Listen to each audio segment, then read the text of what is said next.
আলহামদুলিল্লাহ আলহামদুলিল্লাহ নাহমাদুহু ওয়া নুসাল্লি আলা রাসূলিল কারীম আম্মা বাদ। আপনাদের সামনে আজকের এই সংক্ষিপ্ত খুতবায় আলোচনা করার চেষ্টা করছিলাম সালাত আদায়ের গুরুত্ব এবং সালাত পরিত্যাগকারী বিধান সম্পর্কে।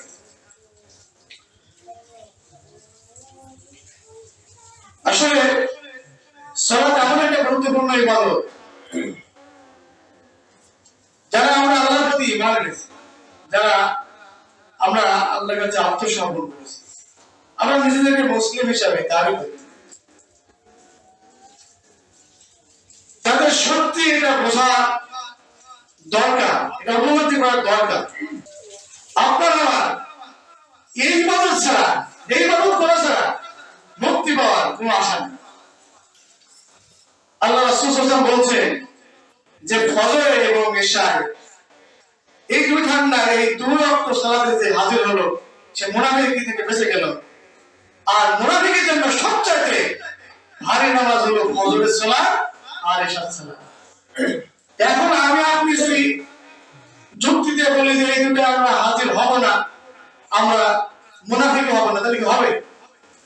এই দুটো কি একসাথে যাবে?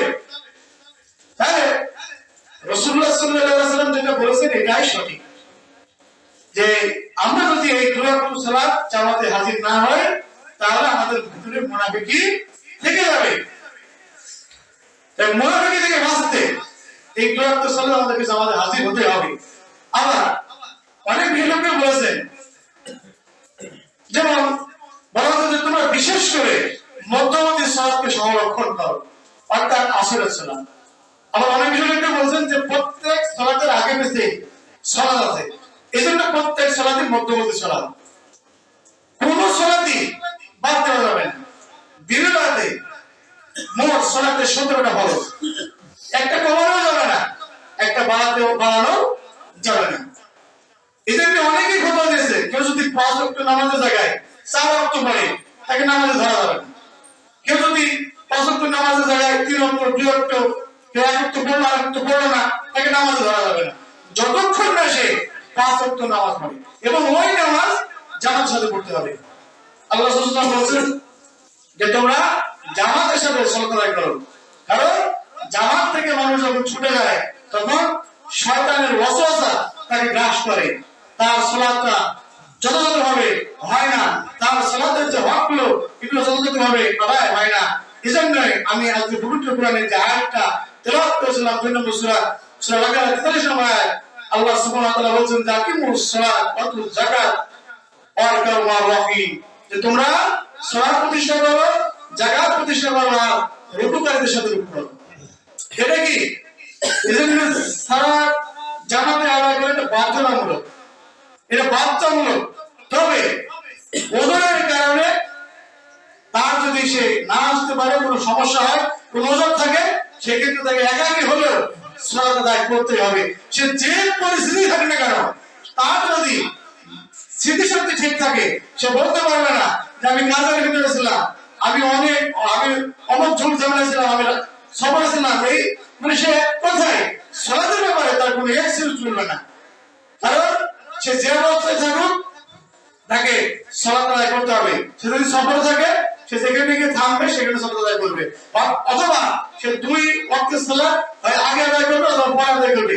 এই ধরনের বিধিবিধান আছে, কিন্তু সালাত ছেড়ে দেওয়ার কোনো বিধিবিধান নাই। কারণ সালাত এমন একটা গুরুত্বপূর্ণ ইবাদত, যে ইবাদতটি যদি কেউ ছেড়ে দেয় সে আর মুসলিম থাকে না। এজন্য শেখ সালেহ মুসাইমিন তিনি আক্রমণকে খুব সতর্কের সাথে বলেছেন যে আমার এই বই যদি অনুবাদ করতে হয়, তুমি ঠিক যেভাবে আছে এইভাবে অনুবাদ করো, আর এইভাবে যদি অনুবাদ করে, তাহলে বাংলা মানুষ যারা মনে করে, বাংলাদেশ এবং ভারত আমার উপমহাদেশের মানুষ যারা মনে করে যে না সালাত আদায় না করলে আমরা মুসলিম থাকি, এই কথা আর টিকবে না। সালাত না আদায় করলে মুসলিম থাকা যাবে না। এজন্য আসুন আমরা বোঝার চেষ্টা করি, আল্লাহ রাসূল সাল্লাল্লাহু আলাইহি ওয়াসাল্লাম তার সাহাবারা তারা যে ইচ্ছাকৃতভাবে সালাত ছেড়ে দিয়েছে, এরকম কোনো নজির নাই। কেউ বলতে পারবে না যে তারা এরকম চারত্ব করেছে, কেউ তিরত্ব করেছে, কোন বর্ণনা আপনারা দেখাতে পারবেন না। তারা যথাযথভাবে যেভাবে আল্লাহ সুবহানাহু ওয়া তাআলা নির্দেশ দিয়েছে, রাসূলুল্লাহ সাল্লাল্লাহু আলাইহি ওয়াসাল্লাম যেভাবে তাদেরকে বিধিবিধান শিখিয়েছেন, ওইভাবে তারা যথাযথভাবে সালাতের সংরক্ষণ করেছে। আমরা যদি এই সালাতের যথাযথভাবে সংরক্ষণ করি, আল্লাহ সুবহানাহু ওয়া তাআলা আমাদের কে মুক্তির ব্যবস্থা করে দেবেন। আল্লাহ রাসূল সাল্লাল্লাহু আলাইহি ওয়াসাল্লাম বলেন যে সালাতের সংরক্ষণ করলো, যে সালাতকে যথাযথভাবে সে তার হক আদায় করলো, আল্লাহ সুবহানাহু ওয়া তাআলা তার ইবাদতের দায়িত্ব নেবেন। আর যে সালাতকে যথাযথভাবে সংরক্ষণ করলো না, আল্লাহ সুবহানাহু ওয়া তাআলা তার উপরে কোনো দায়িত্ব নাই। আল্লাহ রাসূল সাল্লাল্লাহু আলাইহি ওয়াসাল্লাম অন্যত্র বলেন যে ফজরের সালাতে জামাতে হাজির হলো, সে আল্লাহর জিম্মা চলে গেল। সুবহানাল্লাহ। তো সবকিছু তো ঘুরে ঘুরে যে ব্যাপারটা ভিতরে আসে সেটা হলো সালাত। কারণ আমি একটা যে কোনো কাজে ব্যস্ত আছি, ইমাম সাহেব মসজিদের মাইকে তিনি বললেন যে হাইয়া আলাস সালাত, তোমরা সালাতের জন্য আসো, হাইয়া আলাল ফালাহ, তোমাদের কল্যাণের জন্য আসো। তো এইখানে একটা পরীক্ষা যে আল্লাহ সুবহানাহু ওয়া তাআলাকে কে কতটুকু ভয় করলো, কে আল্লাহ এই ডাকে সাড়া দিল আর কে দিল না। তাহলে পার্থক্য তো এইখানে যে সালাতের আহ্বানে সাড়া দেয় সে আল্লাহ সুবহানাহু ওয়া তাআলাকে যথাযথভাবে ভয় করে এই আহ্বানে সাড়া দিয়ে সে মসজিদে এসে সালাত আদায় করলো। আর যে আল্লাহ সুবহানাহু ওয়া তাআলা এই পাঁচবার এই আহ্বান শোনার পরে ওই ডাক শোনার পরে যে মসজিদে আসলো না, সালাত আদায় করার গুরুত্ব দিল না, তার এই সাকার নামক জাহান্নামের যে কঠিন ভয়াবহ শাস্তি, এই শাস্তির সম্মুখীন হতে হবে। কারণ তাদেরকে তাদের অনেক ভালো ভালো হয়তো আমল থাকবে, তাদের অনেক কিছু থাকবে, কিন্তু তাদেরকে জিজ্ঞাসা করা হবে যে তোমাদের এত সব কিছু থাকার পরেও তোমাদের এই পরিণাম কেন, পরিণাম কেন আছে, তোমরা এই সাকার নামক জাহান্নামে এই ভয়াবহ জায়গায় কেন? তখন তারা একটাই বলবে যে আমরা মসজিদের মুসল্লি ছিলাম না, মসজিদের মুসল্লি ছিলাম না। তাই সম্মানিত মুসলিম ভাই, আপনারা আমরা যারা আজকের এই খুতবা শুনছি, আমরা যারা এখানে উপস্থিত আছি, আমরা সকলে এটা অনুধাবন করার বিষয় কিনা যে সালাত যে মসজিদে এসে আদায় করতে হবে, এবং মুয়াজ্জিন সাহেব যখন মসজিদের মাইকে যখন আহ্বান করে আযান দিবে, আমাদের যে অবস্থায় আমরা থাকি না কেন ওই আযানের আমরা উত্তর দেওয়ার চেষ্টা করব, এবং আযান হওয়ার সাথে সাথে আমরা মসজিদের দিকে অগ্রসর হওয়ার জন্য চেষ্টা করব। কারণ রাসূল সাল্লাল্লাহু আলাইহি ওয়াসাল্লাম বলছেন ইমানদারদের যে লক্ষণ, তার একটা অন্যতম লক্ষণ হলো যে তার মসজিদের সাথে তার হৃদয়, তার অন্তর লক্ষণ থাকবে। সুবহানাল্লাহ। তাহলে আমরা নিজেদেরকে ইমানদার বললে হবে না। আল্লাহ যেভাবে বলেছেন, রাসূল সাল্লাল্লাহু আলাইহি ওয়াসাল্লাম যেভাবে বলেছেন, ওইভাবে যদি আমরা বুঝি, ওইভাবে যদি আমরা আমল করি, তাহলে পরে সেটা আল্লাহ সন্তুষ্টির জন্য কাজে লাগবে, অন্যথায় লাগবে না। আল্লাহ সুবহানাহু ওয়া তাআলা বলেছেন তোমরা আমার কাছে কিছু চাবা, তাহলে তোমরা ধৈর্য সহকারে এবং সালাতের মাধ্যমে আমার কাছে প্রার্থনা করো। তো আল্লাহ তো বলেছেন তুমি এমনি চাও, আল্লাহ তা বলেছে, আল্লাহ বলেছে তোমরা ধৈর্য ধারণ করো এবং সালাতের মাধ্যমে তুমি আমার কাছে সাহায্য চাও। আবার আল্লাহ অনেক জায়গায় বলছে যে তোমরা সালাতের মাধ্যমে আমার কাছে ক্ষমা প্রার্থনা করো, আমি তোমাদেরকে ক্ষমা দেব। আবার আল্লাহ সুবহানাহু ওয়া তাআলা বলছে যে মুমিন এবং মুমিনাত তারা তো ভাই আল্লাহ সুবহানাহু ওয়া তাআলার বন্ধু, এবং যারা সালাত প্রতিষ্ঠা করে এবং যারা যাকাত প্রতিষ্ঠা করে আল্লাহ সুবহানাহু ওয়া তাআলা তাদেরকে জান্নাতে প্রবেশ করাবেন। তার মানে অধিকাংশই যে আয়াতগুলা আমরা ইসলামের মূল ধারা থেকে আল্লাহর দিকে ফিরে আসার, সেইগুলো হলো সালাত কেন্দ্রিক। এই সালাতকে বাদ দিয়ে আপনি আমি মনে করছি যে সমাজে আমি একটু কল্যাণমূলক কাজ করলাম, আমি কিছু নাম সাজা করলাম, আমি তো সত্য কথা বলি, আমি মানুষের ক্ষতি করি না, আমি সুদও খাইনি, আমি ঘুষও খাই না, আমি সব ভালো করি, কিন্তু আমার ভিতরে সালাত নেই।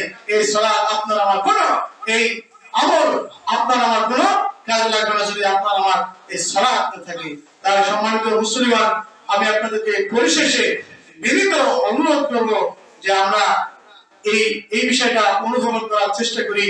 আমরা যে আল্লাহর শ্রেষ্ঠ জীব, আমরা যে শ্রেষ্ঠ মাখলুক, আল্লাহ আমাদেরকে যে শ্রেষ্ঠ বানালেন, এই শ্রেষ্ঠটা যে বানালেন এটা তো আমাদেরকে স্বীকারোক্তি দিতে হবে আমাদের কাজের মাধ্যমে। না আল্লাহ সুবহানাহু ওয়া তাআলা বলছেন যে মানুষের এই কাজকর্ম খারাপ হওয়ার কারণে আল্লাহ বলছেন যে এরা চতুষ্পদ জন্তু চাইতে খারাপ। তাহলে ভালো এবং মন্দ, এই ভালোটার কারণেই মানুষ শ্রেষ্ঠ।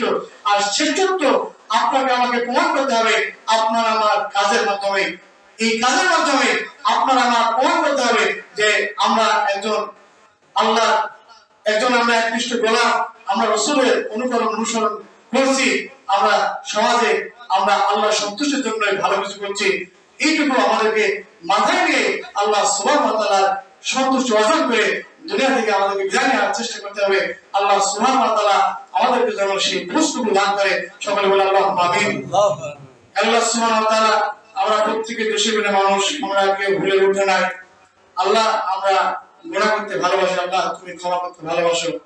আল্লাহ, যে ইবাদত করলে, যে কাজ করলে আল্লাহ তুমি রাজি খুশি থাকবা, তুমি সন্তুষ্ট থাকবা। আল্লাহ, তুমি আমাদের প্রতি দয়া করে, আমাদের প্রতি আল্লাহ তুমি অনুগ্রহ করে আল্লাহ তুমি সেই ভালো কাজগুলা, সেই কাজগুলা আমাদের দ্বারা আল্লাহ তুমি করায় নাও। আল্লাহ, আল্লাহুম্মা আমিন। আল্লাহ, তুমি আমাদের প্রতি জীবনে যে ত্রুটি বিচ্যুতিগুলো আল্লাহ তুমি আমাদের সেগুলো ক্ষমা করে দাও। আল্লাহুম্মা আমিন। আল্লাহ, যে পথে চললে তুমি রাজি খুশি থাকবা, যে পথে চললে আমরা ইহদিনাস সিরাতাল মুস্তাকিমের পথে থাকতে পারবো, যে পথে চললে আমরা জাহান্নামের কঠিন ভয়াবহ আযাব থেকে বেঁচে যাবো। আল্লাহ, যে পথে চললে আমাদের জান্নাতের পথ সুগম হবে। আল্লাহ, যে পথে চললে আমরা শেষ অবধি আমরা ঈমানের হাওলাতে দুনিয়া থেকে মৃত্যুবরণ করতে পারবো, আল্লাহ বিদায় দিতে পারবো। আল্লাহ, তুমি আমাদের সকলকে সেই তৌফিক দান করো। সকলে পড়ে আমরা আমিন। রব্বির হামহুমা কামা রাব্বায়ানি সগীরা, রব্বির হামহুমা কামা রাব্বায়ানি সগীরা। ربنا آتنا في الدنيا حسنة وفي الآخرة حسنة وقنا عذاب النار. ربنا ظلمنا إن لم تغفر لنا وترحمنا لنكونن من الخاسرين. إن الله وملائكته يصلون على النبي يا أيها الذين آمنوا صلوا عليه وسلموا تسليما. بسم الله الرحمن الرحيم. اللهم صل على محمد وعلى آل محمد كما صليت على إبراهيم وعلى آل إبراهيم إنك حميد مجيد. اللهم بارك على محمد وعلى آل محمد كما باركت على إبراهيم وعلى آل إبراهيم إنك حميد مجيد. سبحانك اللهم وبحمدك أشهد أن لا إله إلا أنت